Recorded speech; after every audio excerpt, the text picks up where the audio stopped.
Kita na po ba kayo ng Senate President na pinagagalitan ng mga senador? Abay kung hindi pa, hayaan nyo ipakita ko sa inyo kung papaano pagalitan ng mga senador ang isang Senate President. Okay? How can the Senate President say this? What is his basis for doing this? This is a serious charge. Sino po ang nag-edit? Kung politika lang, handa po ako mag-resign. Yan. Pero pagka-religion ko po ang pinag-usapan, kahit sino sa inyo, kung ano gusto nyo. Nako Wala po. pong problema. Nako po. Sana po wag pong gamitin ito para siraan ako. Dahil sinasabi ko po, mahal na tagapangulo, kung gusto nyo ako mag-resign, ngayon na, kung gusto ninyo. Oh. Wag nyo akong siraan. Kailangan pang patayin kami sa sama ng loob. Hindi na po masama ang loob namin. Tanggap na namin na kami minority. Ang Senado po, hindi po ito noontime TV show na puro gimmick ang ating tinitikap dito. Kami po ay nag-raise dito ng legitimate issues which requires legitimate attention. So let me make that clear ha. Kasi po ang nasabi ng Senate President, paano yun yung perception ng tao, most guilty sila. First of all, I don't agree.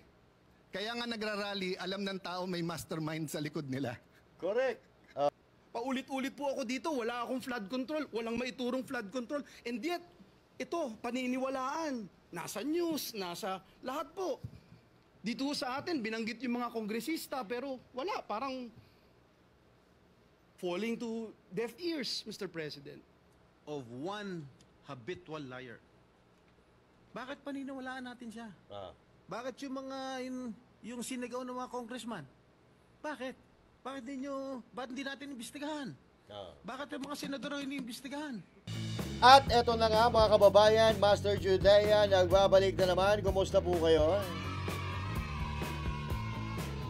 At dito sa video na ito, pag-uusapan na naman ulit natin ang maiinit na balita na nangyayari sa ating bayan. Nakakita na ho ba kayo ng Senate President na pinapagalitan ng mga senador? Kung hindi pa kayo nakakakita, ito ipapakita ko sa inyo kung paano siya pinagalitan. Senate President Tutasen, dinurog ng minority bloc. Ay huwag po kayong lalapit-lapit muna kay Tutasen dahil mainit ulo niyan. Napagsabihan pa naman ng minority bloc, nagmukha tuloy siyang walang knowings, walang alam. Ang problema kasi, mga kababayan, dito kay Tutasen, kapag sila ang naglalabas ng statements, okay lang.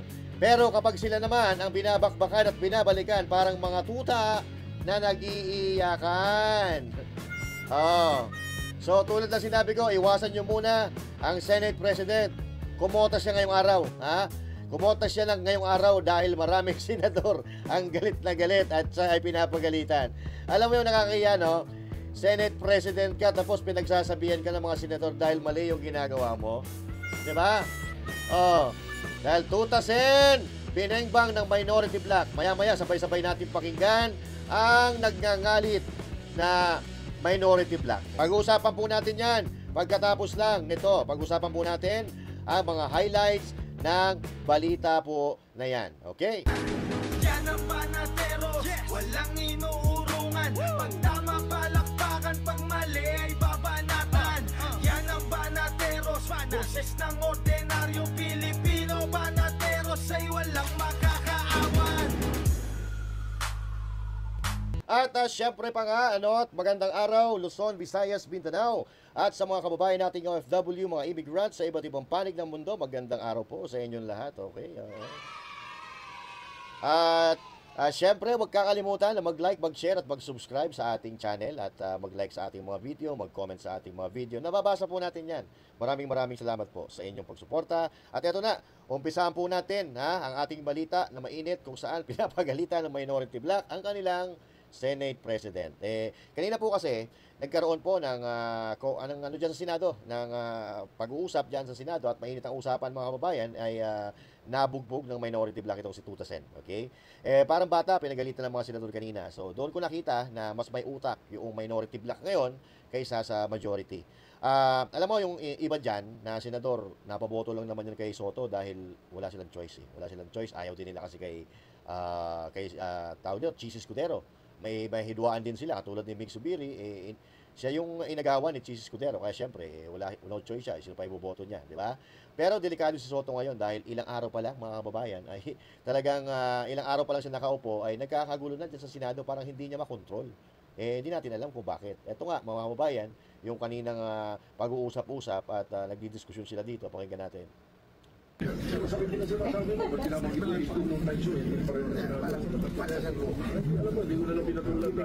Dapat di mo na lang pinatulan. Pag sila ang nagsasalita, wag mong papatulan. Pero pag yung ibang nagsasalita, free for all. Kumbaga, pwede silang magkomento, pwede silang magbigay ng kritisismo, pero pag sila nagsasalita, wag mo na papatulan. Na ginagawa ka na tuta ni Martin. Hindi, if you go down, everybody goes down. The institution goes down. Kaya nga. Pinapakita na ginawa kang tuta ni Martin. Masakit sa amin yun. Kahit na minority kami. Miyembro kami ng Senado. Kung kaya ko utusan ni Martin. Kung kaya ko utusan ni Martin, mas kaya ko siyang utusan. Di ba? So, pinapakita dito ni Tito Soto na ako pa rin, hindi ako tuta ni Martin. Baka kayo ang tuta ni Martin, ha? So, ayan po, yung patikim, may init-init na usapan, nagkakomprontahan sila kanina. Kasi nitong mga nakaraang araw, meron pong mga statements itong si Tuta Sen sa media, sa mainstream media, na hindi nagustuhan ng minority black. Tulad na ng halimbawa, nung inedit daw yung testimonya ng mga Diskaya at mukhang may pinatutunguhan siya na inedit ata bago ibigay kay Marcoleta or pagkabigay kay Marcoleta, inedit yung testimonya. Medyo marami ang nagalit noong sinabihan niya si Marcoleta na hindi marunong mag-imbestiga. Nako, kung sa utak-utak din ang pag-uusapan, mas mautak sa'yo yan kasi abogado yan, di ba? Kahit gaano katagal yan sa pagkasenador mo, italo ka pa rin ng isang abogado. So ito, mga kapatid, dito po naglabas ng init ng ulo or hinanakit itong si Marcoleta doon sa mga pasaring ni Tito Soto na talagang may pinoprotektahan talaga. Halatang halata na may pinoprotektahan siya. Ayaw niya sa ginagawa ni Marcoleta at ayaw niya sa ginagawa ni Chis Escudero. So ang feeling niya dito, siya ang superhero. Oo. Pero ito, pakinggan natin, mga kababayan, ang sinabi ni Marcoleta. Sabi po ni Senate President Soto, there is no such thing as a rule, dapat abogado yun. Abogado ka nga, di ka naman magaling mag-imbestiga, di ba? Chuckles, nakalagay. So useless. Unang-una po ako, wala akong in-insinuate na dapat ang chairman ay abogado. Ito lang ang in-insinuate noong isang babaeng hanggang ngayon hindi makamove on kung bakit ako nanalong senador. Alam na po ninyo. Pinipilit po ba nila sinabi ko ito? Hindi ko po sinabi ito. Pero sila nga po ang may pasaring rito eh. Abogado ka nga, hindi ka naman magaling mag-imbestiga, di ba? Saan po nila nakuha yun? Sino po ba yung magaling? Bakit tayo magkukumpara? Ito pa po sinabi niya, September 10, 2025, sa totoo lang, 1PH, Job Francisco, Chicky Verhel, Cheryl Cosim, SP Soto, may suspetsa na kami na inedit yung affidavit ng Diskaya. How can the Senate President say this? What is his basis for doing this? This is a serious charge. Sino po ang nag-edit? Ako po ba pinatutungkulan niya? Ang problema kasi dito kay Soto, hindi sila marunong magpangalan eh. Di ba? Kung may tinutukoy sila, puro pasaring ang ginagawa. Pero ang sakit nito yung pinagyayabang mo na natapos mo yung 3 terms sa Senado, pero mas magaling sa'yo, yung bago.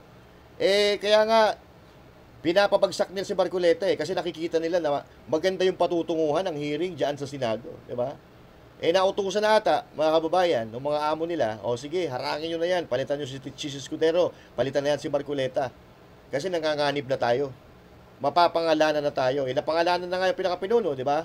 Yung Romualdez, tsaka Saldico. So, sa madaling salita, mas may sustansya ang sinasabi ni Marcoleta kaysa kay Tuta Sen. Di ba? Mas intelihente si Marcoleta kaysa sa kanya. Ako, kahit baguhan si Marcoleta, antigo yan si Tito Soto, tataya ako kay Marcoleta. Kung sakasakaling pagtatagisan lang naman ang utak, talino at kakayahan, yung dalawa na yan, kakainin si Tuta Sen ni Marcoleta, pakakainin siya ng alikabok. Di ba? O syempre, yung mga interview dyan, kakargaan niyan, magyayabang sa media, na ipaparamdam mo sa media na wala, ako yung Senate President, walang mga magagawa yan, under ko lang yung mga yan. Yun siguro yung nasa isip ni Soto. At yun ang gusto niyang palabasin. Di ba? So napapansin ko, iba si Soto sa harap ng, ng media, iba rin siya sa harap ng mga senador. Pagka nasa harap siya ng mga senador, ang bait niya. Oo. Yung para bagang wala siyang masamang tinapay sa mga senador. Pero pag nasa harap na siya ng media, titirahin yung gusto niyang tirahin, katulad ni Marcoleta. Siyempre nagyayabang sa media. Ako Senate President. Under ko yung mga yan. Di ba? So, hindi siya marunong maging leader, mga kababayan. Ito yung leader na pwedeng maging sunod-sunuran lang, sasabihin na amo niya, Martin, kasi Marcos Jr. na, ito gagawin mo, ito gagawin natin, ito plano natin. Wala siyang pakialam sa mga kasama niya, basta okay sila ng mga company nila at nagagawa niya yung pinapagawa sa kanya. Di ba? Kaya pumutok din si Senator Robin Padilla kasi para bagang ang ramdam ni Padilla na wala silang Senate President na nagtatanggol sa kanila. Gumagalaw kasi itong si Tuta Sen, depende sa pakinabang niya. Yun, kung mapapansin nyo, ganun, di ba? Pag ikaw, minority black ka, wala kang pakialam. Wala kang pakialam sa inyo, minority black kayo. Ang tingin niya sa minority black, kalaban. Which is hindi ganyan yung ginagawa ni Chis Escudero. Lahat ng senador, minority, majority ka man or independent, lahat yan, nakakapagsalita. Lahat may boses. Dito parang yung minority black, parang gusto nilang patahimikin. Di ba? Kaya, hindi na rin nakapagpigil itong si Senator Padilla. Pinagalitan siya na imbis na ipagtanggol, pinabayaan lang na batikusin itong si Senator Padilla. Kasi yun naman talaga gusto nila. Yung mga kalaban nila sa politika, yung hindi nila kaalyado, masira ang pangalan. At kung may pagkakataon na kargahan pa nila yung pagkasira ng politiko na yan, gagawin nila. Kaya ito, sumabog na si Robin Padilla. Ako po ba pinatutungkulan niya? Ito na. Ayan na. Meron pong naglabas na isang journalist ito, isang istasyon, na Rappler. sinasabi na ako daw po ay nagngat-ngat dito sa loob ng Senado. Ito po ay, ano po yung middle finger po. Middle finger. Habang tayo daw po ay nagsasagawa ng lupang hinirang, nagpa-flag ceremony, ako daw po ay nagngat-ngat. Naggat-ngat nag-bad finger. Yan. Pero bago tayo tumuloy, mukhang tahimik ngayon yung mga Tulfo Fanatics. Ayun si Erwin Tulfo, ang tahimik, no? Puta, ginagahasa ang kaban ng ating bayan. Pero patuloy lang sila sa mga pipipipihan, bubulag-bulagan, kunyari magsasalita. Pero ang lupit din magsalita nito dati, no? Bardagul kung bardagul, pero ngayon nasaan na 'yon? Di ba? Hindi ko na makita 'yon, yung mga Tulfo dati. Wala na. Nag-expired na ata. At ito po ay naging malaking issue. Sige, Ako pre. po'y nagtataka, Ginoong Tagapangulo. Bakit? Sapagkat noong pong dati, na binigyan ako ng issue na isang chismis, naglabas po kaagad ng ating Sergeant of Arms ng report at binigay niya po kaagad sa media. Ito po, wala pong kahit na sino ang nagpapaliwanag na hindi ko po ginawa. Ang tanong ko po, meron po ba tayong tinititigan sa tinitingnan dito? Yan. Kasi napakabigat po ng akusasyon na ito sa harapan po ng ating bandila. Ako po'y magngangat-ngat. At gusto ko pong ipaalam sa ating mga kasama, kung politika lang, handa po ako mag-resign. Yan. Pero pagka-religion ko po ang pinag-usapan, kahit sino sa inyo, kung ano gusto nyo. Nako wala po. pong problema. Nako po. Kung ano gusto nyo, kahit sino sa inyo.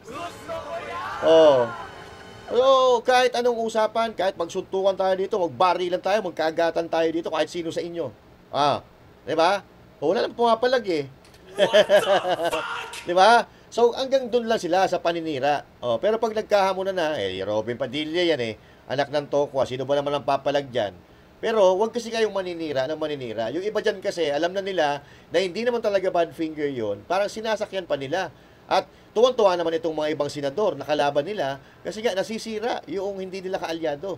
Yun ang gusto nilang mangyari dito, mga kababayan. Wala. At ang masama dito, itong Senate President na imbis sana na nangangalaga sa kapakanan, sa integridad at kapakanan ng mga senador, minority man yan o majority, dapat inaalagaan mo dahil under yan sa umbrella mo. Kaya lang ang problema dito, napansin ni Robin Padilla na parang may tinititigan ata tayo dito. May tinitingnan, may tinititigan. So, ibig sabihin, hindi pantay. Hindi pantay ang pagiging leader mo. Tuta Sen. Pero wag pong religion ko. Hinihingi ko po, wag pong religion ko, mahal na tagapangulo. Dahil ito po'y malaking kabastusan sa amin. Ito po, ang sinisip, naku po, Oh. ito po'y nag-iisang Diyos. Yan. Dito po nakasalalay ang aming pananampalataya. Pag Handa Diyos po na kaming usapan niyo, walang magpakamatay kaya. para dito. Sana po wag pong gamitin ito para siraan ako. Dahil sinasabi ko po, mahal na tagapangulo, kung gusto niyo ako mag-resign, ngayon na, kung gusto ninyo. Oh. Wag niyo akong siraan. Yun lamang po. Maraming salamat po. Tama po kayo, pero ngunit ang inyo pong lingkod bilang Pangulo, nung nakita ko po yan, ang sinabi ko sa kanila, tignan muna nila yung mga litrato sapagkat nagpakita ng ibang litrato na kayo ay ang pintuturo ang nakataas at may eksplanasyon na ito ay isang religious practice kapag kayo ay nagsasampalataya Kung may sa etyos. bandila. Ah. Bandila. Baka lang hindi nakarating sa inyo yung eksplanasyon na sinabi ko. Kaya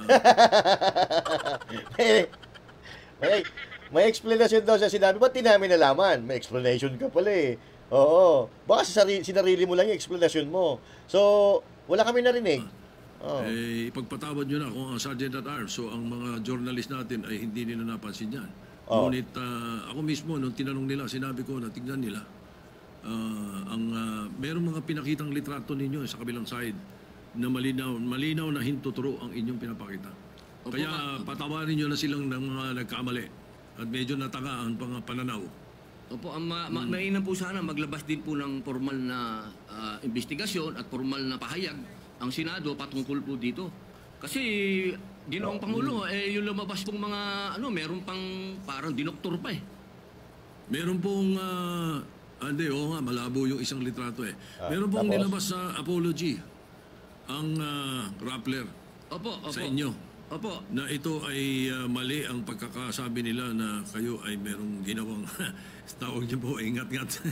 Walang hiya ito si Soto, mahina talaga utak. Ang gusto nga ni Robin Padilla, maglabas ng statement, ang Senado.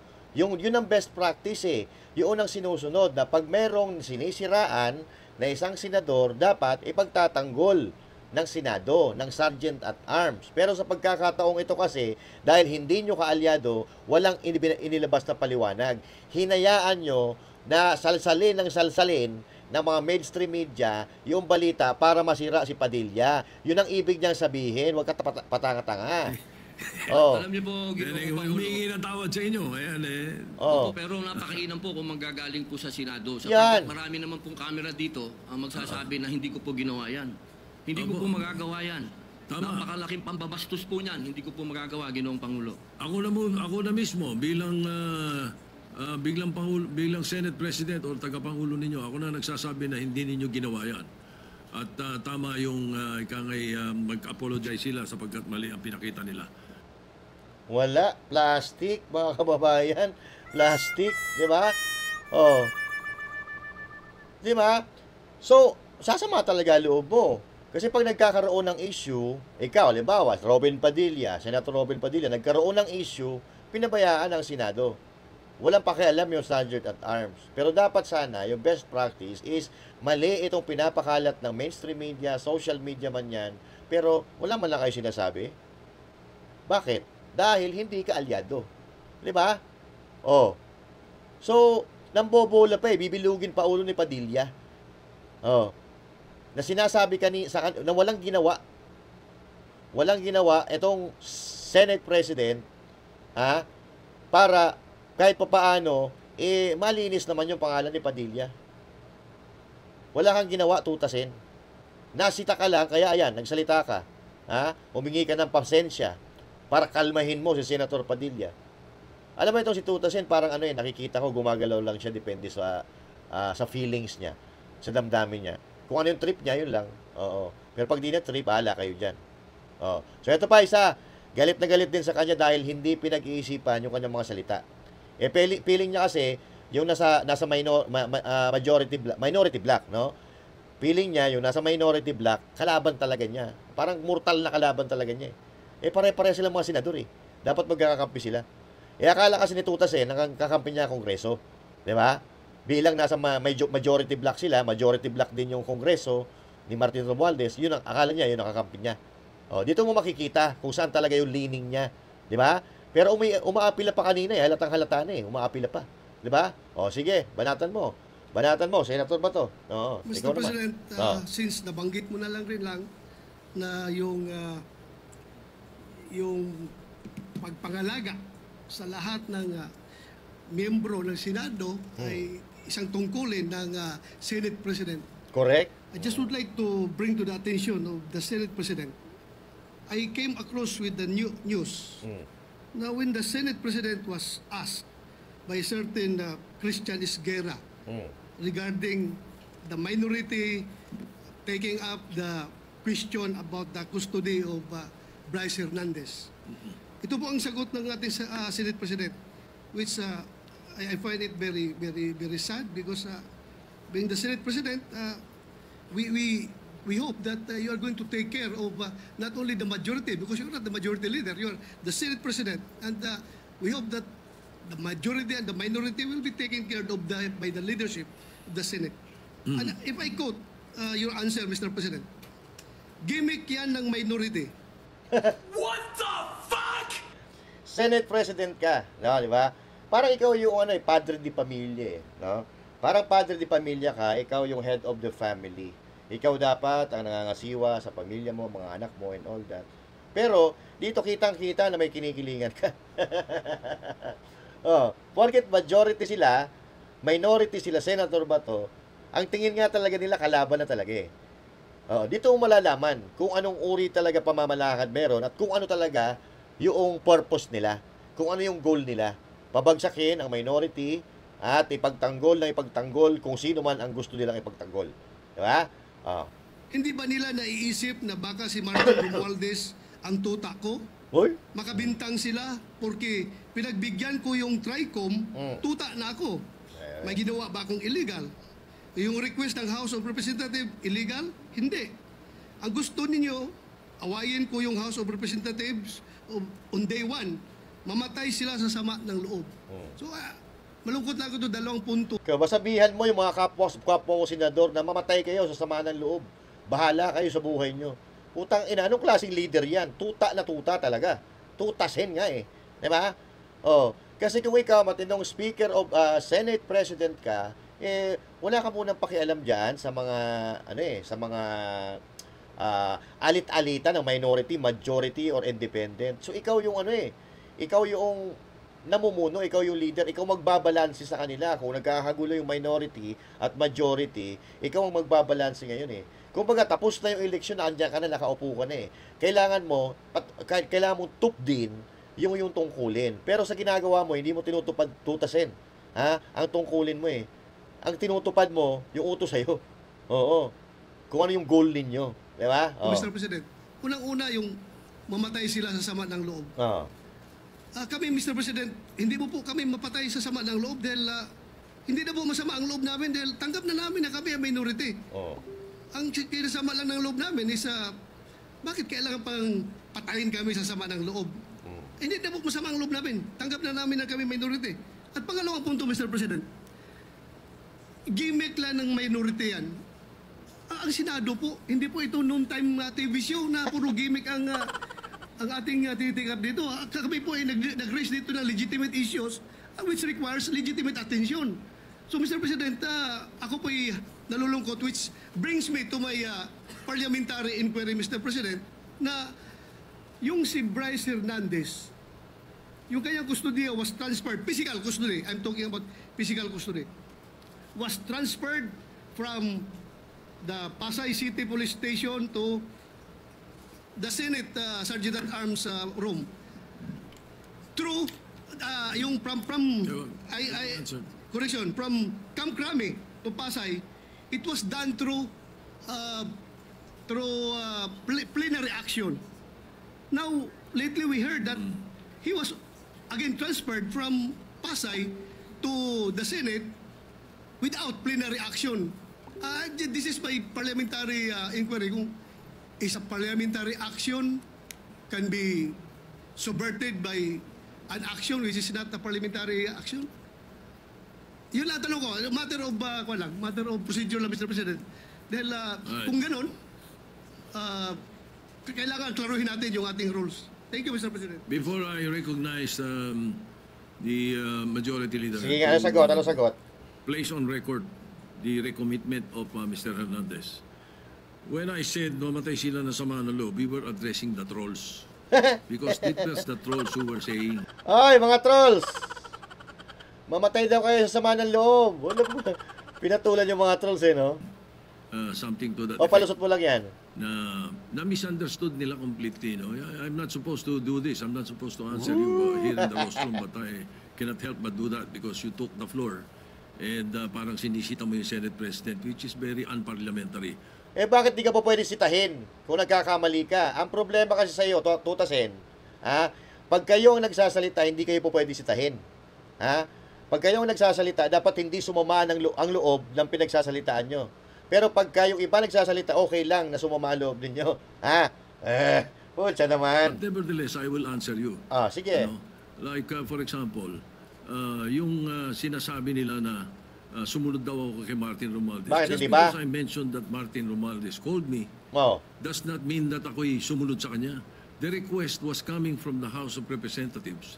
And the request was to retain Hernandez in the Congress. Bakit? At doon ako hindi pumayag. Is that being tuta? So you cannot help but also think na sasama ang loob ko pag binibintangan ako ng salita. Hindi po ba?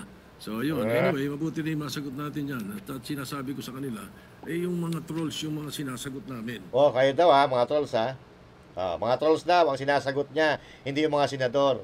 Nagagalit na yung mga senador ngayon. Kasi nga naman, siyempre, kumambyo siya, nakapag-isip siya agad ng ng kalokohan na sagot, no? Hindi, mga trolls ang sinasabihan ko. Walang hiya, Senate President ka, pumapatol ka sa trolls. What the fuck? Walang hiya yan. Senate President, So, ganyan ka kababaw. Di ba? Dahil para to answer the senators dito sa kanilang mga query, ililigaw mo ngayon, hindi, trolls ang sinasabihan ko, hindi kayo. So, pero nasaktan ka nung binanggit ni Senator Bato de la Rosa, yung noon time show nyo. Pero kung titingnan naman kasi talaga yung galawan mo, pang noon time show talaga, puro media, puro yabang, puro mga optics lang eh. Di ba? So, maalala nyo si Bryce Hernandez, noong inilipat sa kustodiya ng PNP, di ba nagkagulo din sila? Nasaktan si Tuta Sen nung sinabihan siyang tuta daw siya ni Martin Romualdez. Kaya siyempre, sinabihan siyang tuta ni Martin Romualdez, gumawa siya ng paraan ngayon. Gusto niya ipakita na hindi ako bata ni Martin Romualdez. Gumawa siya ng paraan para ibalik si Bryce Hernandez sa kustodiya ng Senado. Di ba? Pero di niya alam na mali na naman pala yung ginagawa niya. At ito, nagkainitan na naman sila. Ibinigay mo na sa Kongreso, tapos ibabalik mo na naman dito sa Senado. Bakit? Niloloko mo ba kami, Soto? Siguro yun ang sinasabi, nag-uusapan nila. Ayun, si Bam Aquino, patanaw-tanaw lang. Ayun, walang mga masabi na muna. Di ba? So, ayun, mga kababayan. Dahil doon sa ginawa na naman ni Soto, nagdiskusyon na naman sila. Bigla na naman gumawa ng desisyon si Soto na walang pahintulot or hindi man lang humingi ng opinyon sa kanyang mga kasamang Senado. Feeling niya kasi, hari siya. Senate President Ako, Senate President, wala magagawa yan. Hindi makakapalag sa akin yan. Pero, remember that you are one agency. Kung anong magiging desisyon, dapat lahat yan alam ng mga miyembro para hindi nangyayari yung kaguluhan na ganito. Di ba? Pero wala talagang alam kasi pang itbulaga nga. Kaya napahiya na naman siya dito, mga kababayan. Akala niya, mabibilib sa kanya yung mga senador kasi pinabalik niya ngayon si Bryce Hernandez sa Senado. Kung ako isang senador, kung tayo dinala mo na doon, tapos ibabalik mo na naman dito, ano ibig mong sabihin? Niloloko mo ba kami? Pero ang ending, mali na naman yung proseso. Kailangan daw pala pagbutuhan. Pagbutuhan muna ng lahat. Kung papayag ba sila na ibalik si Bryce sa kustodiya ng Senado. Kaya ito, pinangaralan siya mga kababayan. Pinangaralan siya ni Cayetano. Ito nasa na yun? Pinangaralan ni Cayetano. Nakakaya ito, Senate President, kapangaralan ka. Ayan Hindi po yung Senate President, it's the plenary. So we violated our rules. That's why we stood up to correct. Okay, let me go now to the Witness Protection Program. Let me first mention, I love the humility of the Senate President in the sense na sinabi niyang opinion niya yon, and of course, the Constitution guarantees him his opinion. But let us remember, Senator Tito Soto, before Monday, gave the opinion of a senator. But after Monday, he's giving the opinion of the Senate President. There's a thin line between the opinion of the Senate President for the Senate and the opinion of Senator Tito Soto. Both are valid. He always studies, he always knows what he's talking about. But magkaiba po yun eh. Magkaiba yung dinidebate ko siya sa opinion niya at yung opinion ng Senate President bilang Pangulo ng Senado. So for example po, Mr. President, and let me address then Senator Kiko, although in a sense it's none of my Yes, sir, business gawin mo na because yan. he was manifesting that in the Blue Ribbon Committee. Binobola-bola Iba nga po si Tito ang eh. Witness Protection Program, Section 3, Admission in the Program. Iba po yung Section 10, State Witness. Iba po yung Section 17, Discharge of a State Witness. What the fuck? So, pinag-aralan ko yan. Yabang po yun. Pinag-aralan ko yan. Sabi ni Tito Soto, nag-aral ako dyan. Oh. Yung pala, mali pagkakaintindi. What the fuck?Aya.Aya tuloy. Yung pong sinasabing he does not appear to be the most guilty, yan po ay tatanggapin natin pag state witness na wala po tayo doon. Nandun pa lang tayo sa Section 3 protection. So let me make that clear ha. Kasi po, ang nasabi ng Senate President, Bago maging state witness, protection muna, di ba? Oh. Pagka ikaw ay state witness, kailangan may protection ka muna. Kailangan protection na natin to para makagalaw siya na maayos, makapag-isip siya na maayos, at para makapag-testify na maayos. Oo. Protection muna. Pero pag ikaw ay nasa ito. yun yung perception ng tao, most guilty sila. Ito. Witness Protection Program, Section 3, Admission in the Program. Iba po yung Section 10, State Witness. Yan. Pagka nabigyan ka na ng protection, magiging state witness ka na. At mayroong mga karampatang mga ata yan eh. May mga perks ata bilang ikaw ay state witness, no? So, yun ang pagkakaiba na parang hindi ata naintindihan ito. Iba po yung Section 17, Discharge of a State Witness. Yung pong sinasabing he does not appear to be the most guilty, yan po ay tatanggapin natin pag state witness na wala po tayo doon. Nandun pa lang tayo sa Section 3 protection. So let me make that clear ha. Kasi po, ang nasabi ng Senate President, paano yun yung perception ng tao, most guilty sila. First of all, I don't agree. Kaya nga nagrarally, alam ng tao may mastermind sa likod nila. Correct. Di ba? Napakagaling. May mastermind sa likod nila. Kaya nagrarally ang mga tao. So, ibig sabihin, ang mga tao naniniwala na hindi lang mga diskaya ang may gawa ng kalokohan. Merong mga tao dyan, o mga politiko sa likod nila. And even Bryce Hernandez, alam natin na meron talaga na tao sa likod din niya. Kaya nga, dito, nakikita natin mga kababayan kung saan talaga papunta itong pagiging Senate President o nasaan ang leaning ng Senate President na si Tuta Sen. Di ba? Kasi ito, parang bata na pinapangaralan ni Cayetano, di ba? Pero di pa dyan nagtatapos yung bangayan, mga kababayan. Meron pa mga senador nagigil din sa galawan nila dahil alam na yung pansariling interest nila at pang-interest ng grupo nila. Kasi napansin nyo naman na mas pinaniniwalaan nga nila yung sinasabi ni Bryce Hernandez kaysa doon sa sinasabi ng mag-asawang Diskaya. So dito, halatang-halata mga kababayan na namumuliti ka talaga si Tuta Sen. Diba? Kalaban ng pamangkin niya na si Vico Soto yung mga Diskaya. So, natural, kakampihan niya yung pamangkin niya. So, eto ngayon, may dalawang senador na binanggit ang pangalan binanggit ni Bryce Hernandez ang pangalan. Tumanggap daw sila ng pera galing sa mga kontraktor. Kaya Senado na ngayon ang iniimbestigahan. Imbis na Kongreso, Senado na. Kasi sabi ni Ping Lacson, may ebidensya daw sila. So naligaw na yung usapan. Eto na sana, malapit na tayo sa finish line pinigilan nila, stop ang hearing, investigasyon sa Kongreso, lilipat naman tayo sa Senado. Hindi pa ka natatapos yung sa Kongreso Lilipat ka na sa Senado. Ganon nila tayo pinagdululoko. So eto, kaya to si Joel Villanueva, galit na galit din. When this guy, the assistant district engineer from DPWH, mentioned the name of this representation and that of Senator Jinggoy, he immediately stated that he is scared of the Senate. he is scared of the Senate because he mentioned two senators. And during that time, Mr. President, Senator Tito Soto is already the Senate President. And then afterwards, a lot of congresspersons would say that he is safer in the House of Representatives. And then the lawyers of this fellow would mention na ngayon, all of a sudden, safe na siya dito sa Senado. It puts a bad taste in the mouth, Mr. President, na para po bang may mangyayari sa kanya pag nandito siya sa Senado. And that's why, again, when Senator Jinggoy made that motion, we all supported him. And not just the members of the minority, but the entire members of the Senate.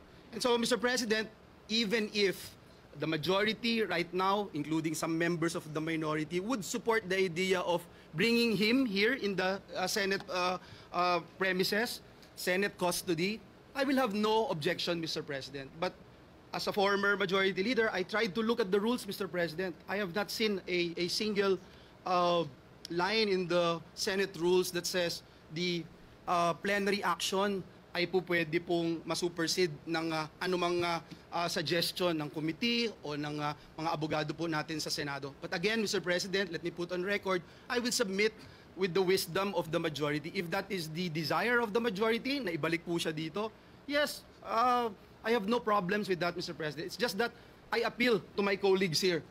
Dear colleagues, kung kayo ho dito ang isa sa mga pinangalanan, kahit wala hong ebidensya, kung kayo po dito ang ginawan ng, sabi nga ni Senator Cayetano, hindi screenshot picture ng isang telepono. Kayo ho yung gawan ng ganun. Kayo ho yung gawan na sabihin, idinala sa bahay nyo yung pera. Doon po sa simbahan ng JIL Church. Mr. President, hindi ko ho alam kung anong mararamdaman nyo kung nasa sapatos ko po kayo. Kahit ho si Satanas, hindi papayag dun sa script niya. Tatanggap ka ng suhol sa simbahan. Tapos, kung ano yung sabihin niya, yun ang masusunod. Doon ako sa PNP custodial. Doon ako sa Senado ngayon, nagbago na isip ko, and then susunod ho tayo. Mahirap po lunukin yun, Mr. President. Dear colleagues, sana hindi nyo maranasan itong ginawa sa amin. Lahat ng katotohanan, pumupunta sa atin. Yung sinasabing CA member ako, 2023 of October, 2024 po ako naging CA. Ang dami nyo rito, kalahati po dito CA nun. 2023, sabi, kino-confirm si Secretary Bunuan. 2022, confirmed si Secretary Bunuan.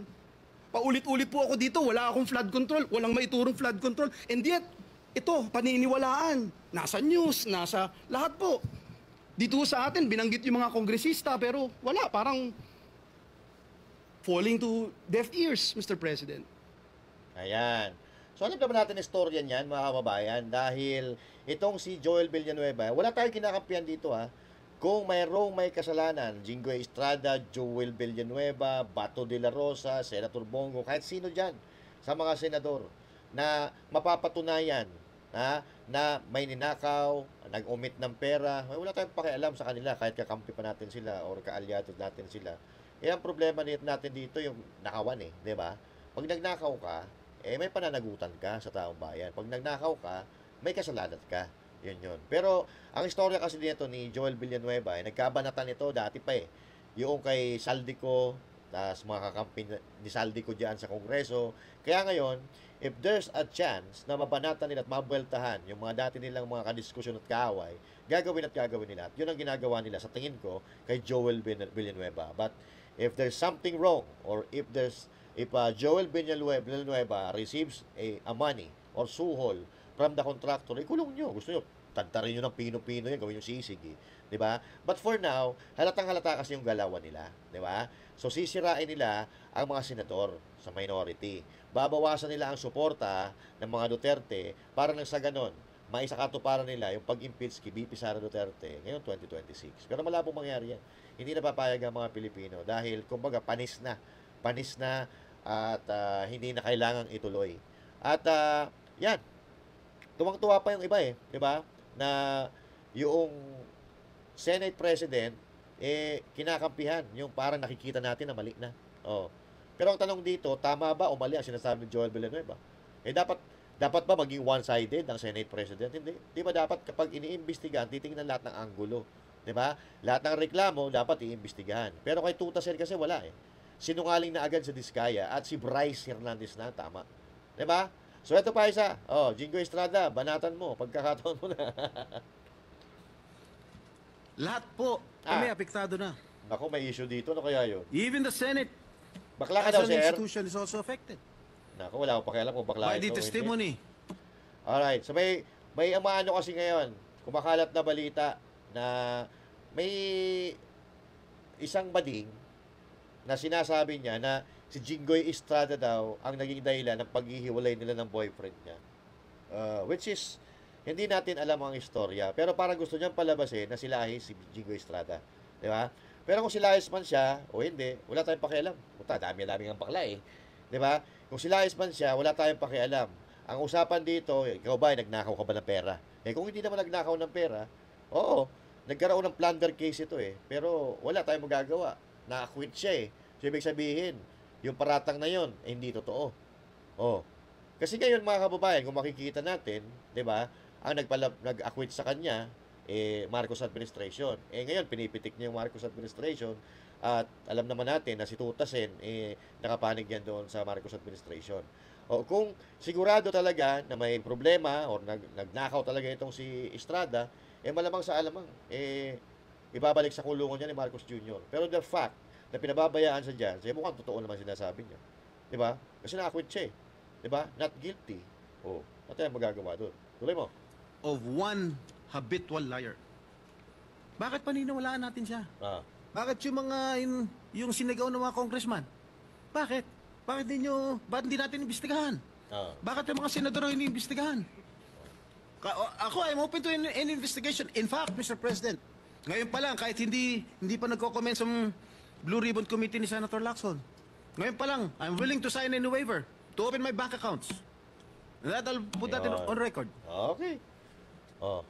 I don't know with Senator Joel. Maybe will also conform with my idea. So, Mr. President, wag naman ganun.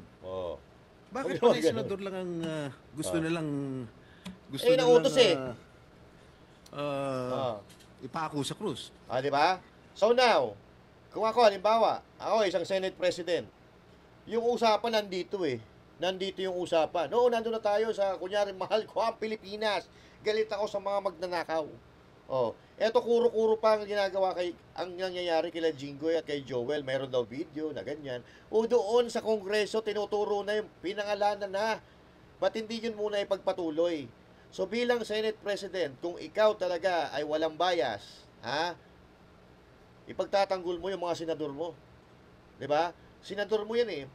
Parang pinagtatakpan mo pa yung mga kongresista kaysa dito sa mga bata mo, senador. 'Di ba? So wala ka sa ulog. Bakit yung mga ibang mga politiko? Well, but porket masikat kami?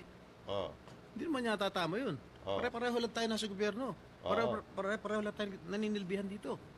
Pareho. Tama naman sinabi niya, di ba? Ako katulad ng sinasabi ko, kahit sino pa dyan na mapatunayan na nagdambong talaga, nangawat ng pera, putang ina, wala tayong pakialam. Gusto nyo, sunugin nyo ng buhay yan. Di ba? Kasi nagnakaw may kasalanan eh. Pero ang problema nga sa atin talaga dito, ang dumi ng politika sa Pilipinas. Napakadumi ng politika at ito yung sistema na kailangan nating mabago. Dahil kung paulit-ulit na ganito ang mangyayari, putang ina, walang mangyayari sa bansang Pilipinas na ito. Biruin mo, malapit na matukoy kung sino ang mga mastermind, pipigilan mo at ituturo mo na naman ngayon iba. Di ba? Mag-iimbestiga ka na naman ng iba na hindi pa natatapos yung investigasyon na una. Di ba? Ganoon lang nangyayari sa Pilipinas. Paikot-ikot ang cycle natin na pagtatakpan ganito para hindi mabahiran ang pangalan ng kanilang mastermind. Putangin na, halatang halata na.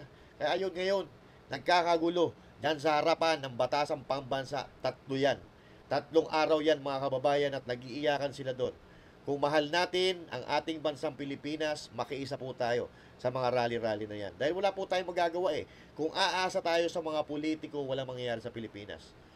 Puta, ilang dekada na tayong umasa sa mga politiko na yan, sa mga pangako nila, walang nangyari. Ngayon, oras na para taong bayan ang gumalaw.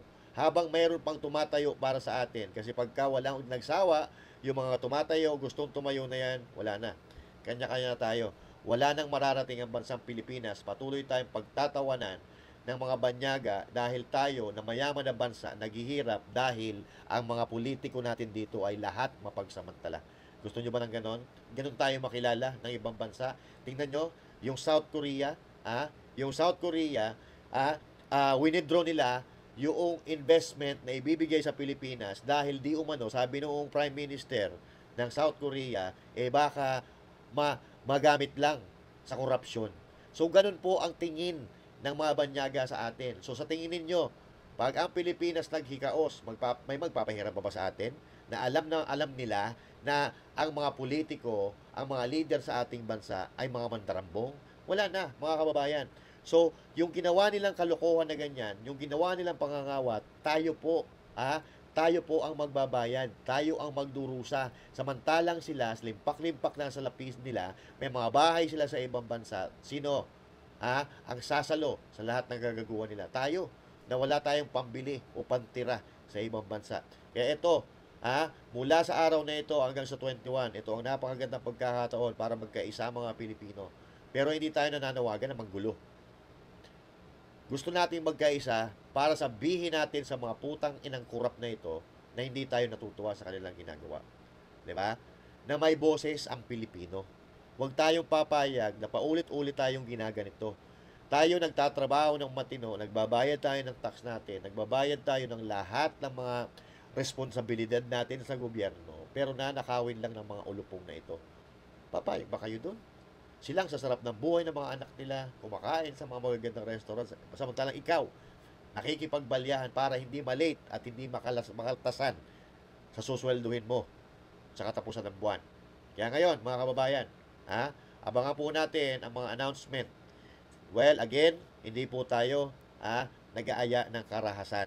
Gusto lang natin na i-exercise ang ating karapatan bilang tayo ay nasa demokrasyang bansa. Yung Pangulo ng Presidente ng Pilipinas nga, kahit pa paano doon sa last na vlog natin kung hindi daw siya presidente, makikisa siya diyan sa mga rally-rally na yan. Alam niya na may nagnanakaw sa bansang Pilipinas. Hindi niya alam na nangyayari yan under his watch. Kaya kahit anong sabihin niya, wala naman niniwala sa kanya. Dahil itong nangyayaring ito, may pahintulot niya. Dahil lahat ng pondo ng Pilipinas 2022 hanggang 2025 dumaan sa kanya, pinirmahan niya, so ibig sabihin, may pananagutan din siya. So mga kababayan, kung may komento ka dito sa ating na pag-usapan, kung may opinion ka, i-comment mo, babasahin natin yan, pag-usapan natin yan sa susunod na talakayan. And once again, this is Master Jude saying thank you, God bless you all, and to God be the glory. Magandang